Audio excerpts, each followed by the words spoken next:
பவுல் எபேசியருக்கு எழுதின நிருபத்தில் அநேக புத்திமதிகளை கொடுக்கிறார்.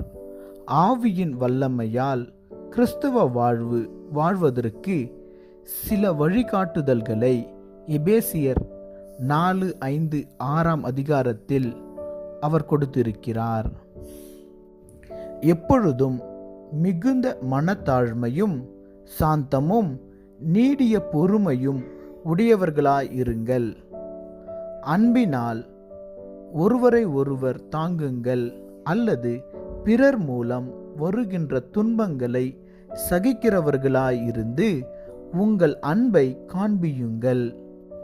பொய்களை களைந்து அவனவன் பிறனுடனே மெய்யை பேசக்கடவன். திருடுகிறவன் இனி திருடாமல் தன் கைகளினாலே நலமான வேலை செய்ய கடவன்.